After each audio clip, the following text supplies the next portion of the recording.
All right, so welcome everyone. Tonight we're kicking off a short series, specifically around our Aussie Titles 24-hour Enduro event, which will be held on the Hawkesbury River, just outside of Sydney on March 5th and 6th. So we recently announced that registrations will be going live for Enduro with our 48-hour opening special on Sunday the 24th of October at 6 p.m. Australian Eastern Daylight Savings Time. So that's not this Sunday, but next Sunday. So make sure you sign up to our email newsletter, which is on our website, truegrit.com.au, just down in the footer to be notified when they're live. So we'll be holding 4 sessions over the next few weeks with past Enduro participants. So these Q&A sessions are designed specifically for first timers to Enduro. So perhaps people who have completed our 10-kilometre courses and are after a new challenge, or people entirely new to True Grit who are keen to give Enduro a go. So whether that's solo or as part of a 2 or 4-person team. So over the next couple of sessions, we'll be covering a range of topics. These include solo and team training tips, strategy, ideas, nutrition advice, tips if you're pit crewing for a competitor, and just some general ideas around what equipment to bring along with you. So we'll also be holding a competition throughout for your chance to win one of 4 True Grit merch packs, and that also includes a discount voucher for your Enduro entry. So all you have to do is stay tuned to this video over the next 20 minutes. I'll have a code word, and then you just head to our website, truegrit.com.au/blog, find the Enduro post and enter the code word there for your chance to win. So tonight's guest, who I'm going to add now, is Brodie Merchant. So just bear with me as I add him in. Brodie's 20 years young. He's from the New South Wales South Coast. He's a self-confessed lover of OCR events, but in particular loves tackling the longer endurance-style races with his mates. There he is. G'day, Brodie. Hey, Courtney, how you going? Yeah, very well, thank you. So Brodie ran his first Enduro earlier this year with us in March in a team of 4. But without further ado, welcome, Brodie. Thanks for being here. Thanks so much for having me, Courtney. Welcome, guys. Yeah, thanks for having me. Appreciate it.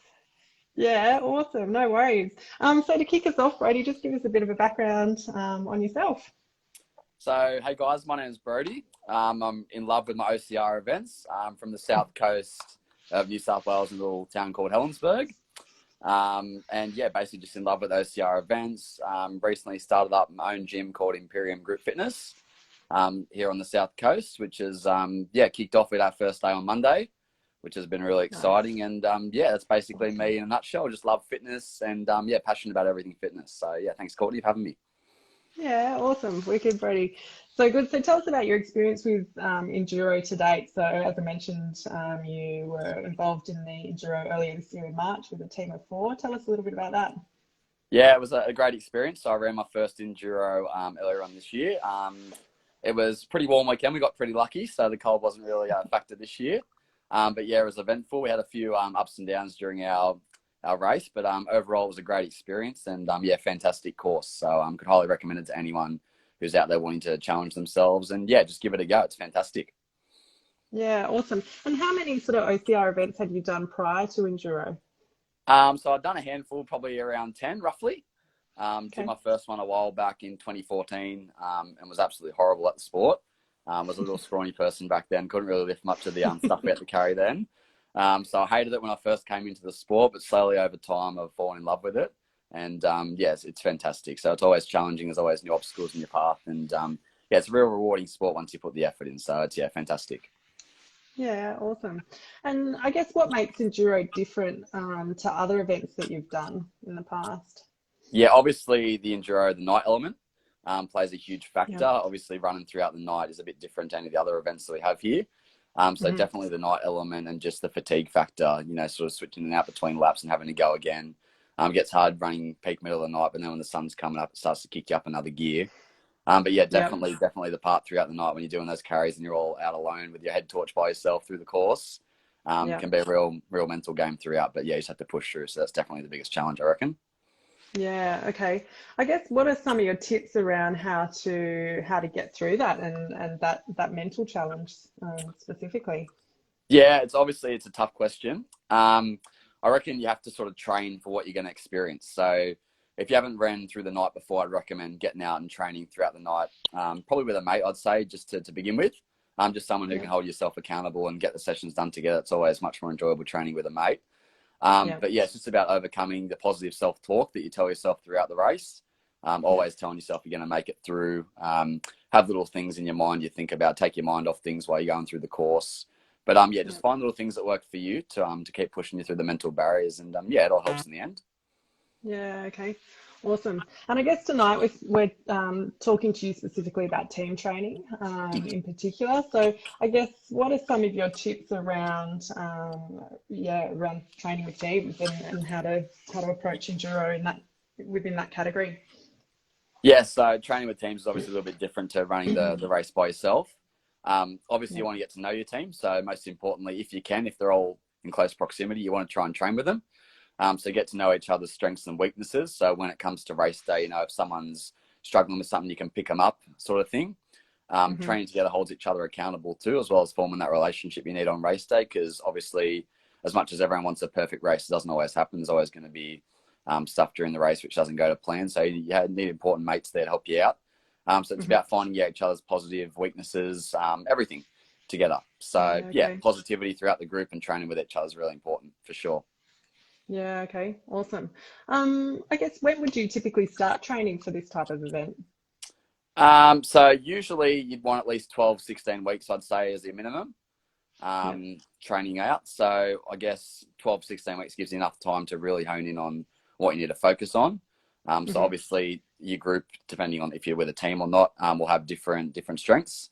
So different people in the group might have different strengths, sort of thing. You're going to want to pull that together in one. So get out and go for your runs together as a group. Experience each other's, weaknesses, strengths, feed off them. Everyone in the group will bring something different together. So yeah, 12 to 16 weeks out, I'd say get on board, start training then. That way it gives you enough time to sort of build up your training programs, work in your little slots. You might focus 1 week on your longer runs and then sort of a bit of speed work the next week. It just sort of depends on your level of experience as well. So each person's different. So try and find out, what you need to work on the most and really hone in on that 12 to 16 weeks out. But as much time as you need really. Open-ended question really. As much time as you can put towards it, rip in and do it. Yeah, sure. Awesome. And I guess what aspects of training would you recommend people focus on?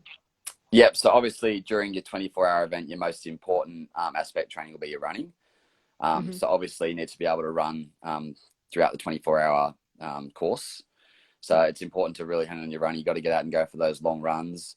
You got to make time for yourself either on the weekends or if you can do it during the week, go for it as well. But it's really important to get out and go for those long runs. If with your group, if you're training with a team, get out, find your trails, make it as specific as possible for what you're going to do. So find your trails, find things that are going to have inclines, that sort of stuff, hills, anything that's going to replicate what you're actually going to do on the course.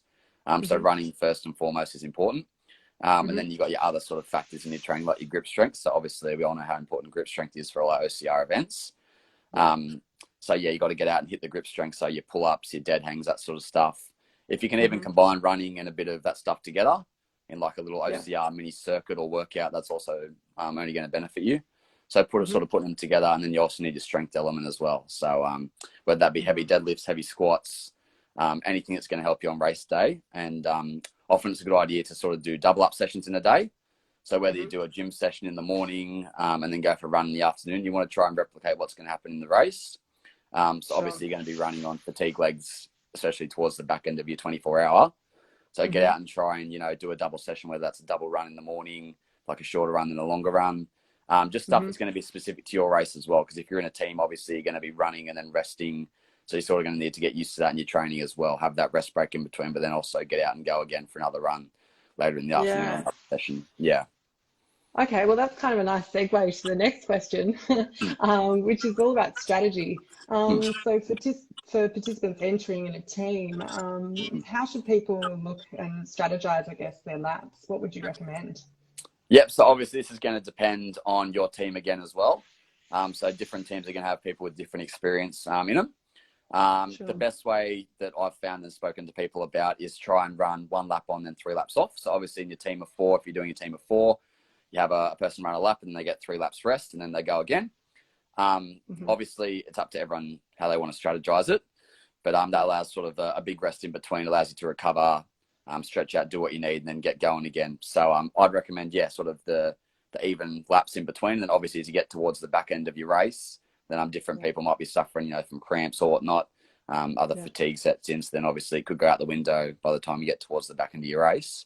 But I'm trying to stick to a plan as much as possible, going with a plan that you're going to have who's running what laps, that sort of stuff, and try and stick to it. And then once you get to the back end, it sort of can vary, obviously, depending on who's feeling the freshest and who's sort of struggling a little bit more. Yeah, absolutely. And I guess for the newcomers that haven't sort of experienced enduro before, like how long was each lap taking you guys sort of on average? I mean, you know, like how much rest can they expect to be getting while they're waiting for their team out on course? Yep, so it sort of depends how experienced you are on the course and how fast you're going to be. So you probably have the quickest people running around an hour 5. Your quick people who are pushing for the podiums each lap. So it could range anywhere from that mark to a lot later, couple, 2, 3, even 4 hours, depending on if you're going to be walking during the night, that sort of thing. So if you're running the whole time, it's going to be sort of a shorter rest period than if you're walking, obviously. But yeah, maybe plan for roughly an hour to a half, maybe a little bit more, 2 hours through the night. Obviously, your night laps are going to be a little bit slower because you're just going to have to focus on where you're traveling. You don't want to obviously roll an ankle when you're out on course, so you have to take things a bit slower up the inclines and down the declines. So yeah, roughly an hour and a half, I'd say, would be a good estimate. Yeah. Yeah, cool. Awesome. So what else? So with your team training and team running, so where should teams have their strongest runner, would you recommend? Yeah, so I'd say put your strongest runner at the front. Having the strongest runner at the front obviously allows them to try and get as big a lead as possible. So put them out in the open. There's no one in front of them. There's not going to be lineups or any queues or anything like that. Obstacles, get them out, let them free run all the way through the course. Get the team off to a solid start, but then also come the back end of the race. Often roughly it'll work out that your first or second runners will probably end up doing an extra lap compared to your third or fourth. So yeah, try and obviously have your strongest runners at the start. So that way, if it gets to the back end of the race and need an extra push lap at the end, they're the freshest, ready to go because they've had the longest break. So they can ready to fire you home as well as being the first runner to get you up to a good lead. Yeah, okay, wicked.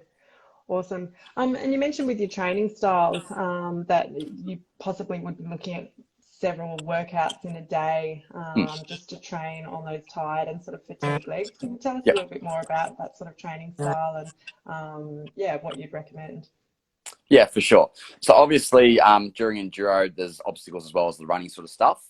So it's obviously you're going to have to try and put those in together in your training. You want to replicate what you're doing out on course. So little OCR workouts can be beneficial, as I like to call them.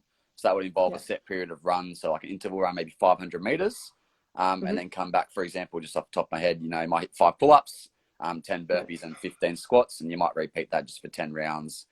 Track yourself for time, maybe do that every week as a little timer to test where your fitness is at throughout. But yeah, obviously it's important to sort of replicate what you're going to be doing in the race. So hit your training blocks. Obviously work on your running all the way throughout. And then as you get closer to the race, you're going to start to taper off. So tapering is just when you sort of decrease your load so your body's feeling the freshest it can for when you get into race day. So obviously build up the kilometers each week during your running. So you might start 12, 16 weeks out.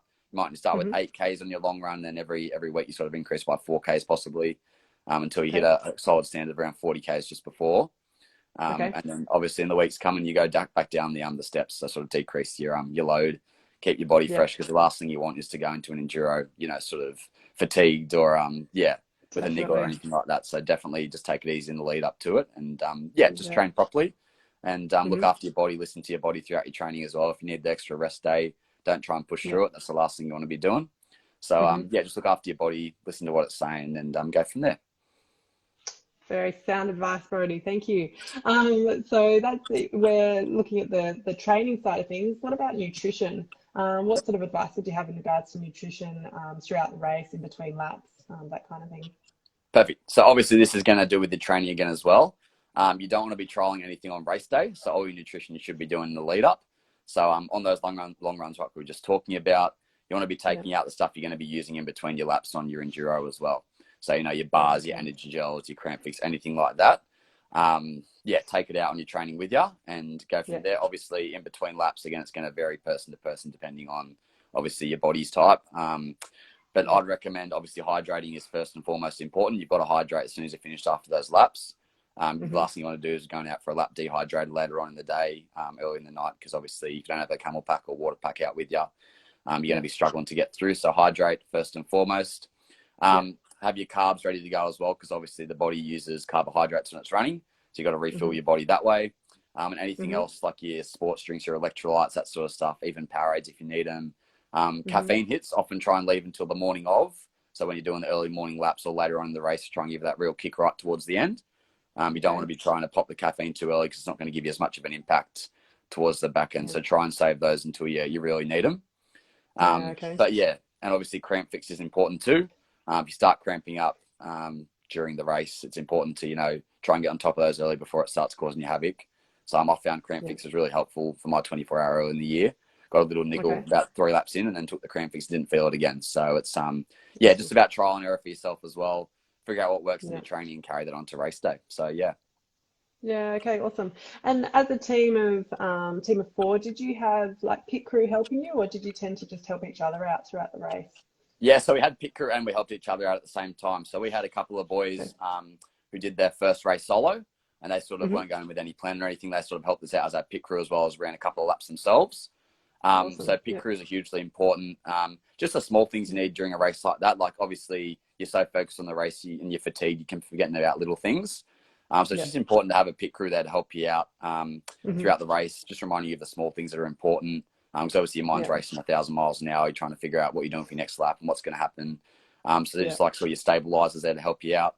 But it's important to feed off each other's energy as well. There might be some people who are more upbeat, who haven't done a lap in a while. You got to feed off their energy, and they keep you going as well in between your laps. So it's important. Obviously that helps knowing your team as well. That's why you want to try and train with them, build that relationship up. So then when it comes to race day and it starts getting tough, you're obviously all going to be in it together and push each other through it. Yeah, okay. Yeah, cool. Awesome. What do you love most about the enduro event? What's your favorite bit? Oh, tough question. As much as it's the hardest part, I love running through the night. It's a different element, I think. Yeah. It's something different when you're running throughout the night. It's you're just sort of out there by yourself. You really got to focus on where you're running. Everything's got to be put together well. And that's what it all comes down to. Obviously, you have to train hard for an endurance event. You can't just walk into it and, expect to finish it and do everything well. I think it's all about how hard you have to train and the real reward that you get when you finish the event. It's like nothing else, obviously. 24 hours of running through the night. It's something different. Yeah. So, it's just the reward factor, I guess, for me. Yeah.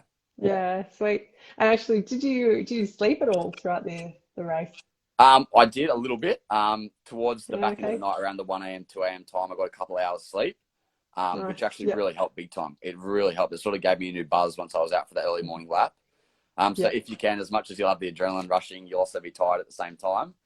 So if you can, try and get a little sleep in between. And go from there. So it really helps if you can. Yeah, awesome. All right. Well, I think that's pretty much it. Brodie, is there any other comments you wanted to make, or any parting comments? Just for anyone who's sort of trying to figure out if they want to run the enduro and sort of if they're up for it, or just got to commit. I reckon just go for it. Just have your personal self-belief that you can do it. Obviously, yes, it requires a lot of training and you're going to have to put the hours in and the effort in, but it's thoroughly rewarding and it's enjoyable at the same time. And not only does it feel rewarding by the end of it, but also it's a mental game as well. So it really helps with your mental health, pushing through stuff like that. So it's, I reckon just give it a go. If you're up for it, you're up for it. Push through. You don't have to finish the race. You can do a couple of laps and then be like, I'm spent. But at least you've given it a go, and just push through. And obviously, if you can get a team together as well, I love doing longer endurance events with my mates, just because it's something different. It's a new way to bond. And you get to push each other beyond each other's limits. And it's just thoroughly enjoyable. So if you're sitting on the fence, definitely I reckon just sign up, commit, put that date in the calendar and move forward from there. Go for it. Yeah, okay. Yeah. Actually, just got a question here from Matt. Hey, mate, wondering if there's any gear you wouldn't do an enduro without? Thanks, Matt. I would say, obviously, you might innovate shoes. So shoes are vitally important throughout your trail races, your enduros, anything like that. Obviously, you need the right footwear when you're out on the trails. Last thing you want is to be sliding down the hills early morning hours. Obviously, footwear is vitally important, especially when you're out on course. And a good headlamp really helps as well throughout the night. Can make a big difference, just having an extra bit of light out in front of you. So yeah, okay. hugely important shoes, and the headlamp, especially for running through the night. Yeah, okay. Here's another question. What's the one bit of food that you couldn't live without during the race? Ooh, that's a tough one. I would say snakes. I love my snakes. Just that little energy hit, the little sugar hit. Yep. You often underrate sugar when you're out on those courses. So a little bit of sugar once you get back, especially towards the back end of the laps. When you get onto those final few, sugar definitely helps. Just gives you a little spark of energy to move forward from there. So yeah, I definitely reckon sugar is important towards the back end for sure. Little snakes, little lollies, anything you can find. Yeah, okay. Awesome. Another question here. Is there hot water available for tea, coffee, and soup, or do you need to DIY it? Yep, so DIY What it. did you guys do? So we brought a little stove, little top last time. One of the boys kicked up some 2-minute noodles for when we were in the middle of the night, which really helped as well. So Nice. warm food makes a big difference as well, especially when it's cold during the night. Coming in off a Yeah, lap sure. and having some nice warm food to get into the body is hugely important as well. So yeah, bring your own sort of stuff to heat up and go from there. But it can make a huge difference, again, having that warm food after you come off a lap. Yeah, I can imagine. Mm. Yeah, awesome. All right. Well, we might finish it up there. Brodie, thanks so much for giving us your insight into the team training and strategy. That's been really, really great. So many great tips and advice. For first timers. So thanks a lot. So for people that are keen to enter our competition, all you have to do is enter the code word, which is GRIT, on our website, truegrit.com.au/blog. On the Enduro post there, you'll find the link. So finally, as mentioned, we recently announced our early bird special opening dates. So Regos will open for Enduro not this Sunday, but next Sunday, the 24th of October at 6 p.m. That's Australian Eastern Daylight Saving Time, so Sydney time, and that's a 48-hour opening special. So make sure you sign up to our email newsletter. You can do this on our website in the footer to be notified of registrations opening. I think there is one other question there, if I can just bring that up. How does the pit areas work for solo runners? So much the same as the teams, but Brodie, did you want to answer that one for us? Yep. So basically, the pit area runs along the actual path you're running during the race. So depending on where you're set up, obviously it'll depend on where your pit area is. But yeah, you can just come in and out under the tape line there, wherever your pit crew are, and then go back out on course from there. So yeah, much the same as the teams. You're all set up in your little tents or whatnot you have. Just go in and out off the course and go from there. Yeah, it's pretty simple, really. Just in and out off the course and you're back on. Yeah. Yeah, awesome. Wicked. All right. Well, thanks a lot, Brodie. And thanks a lot to everyone for tuning in. And we'll see you next week for another Q&A about Enduro. Awesome. Thanks, All Courtney. right. Thanks, Cheers. guys, for tuning in. See ya. Bye-bye. Bye.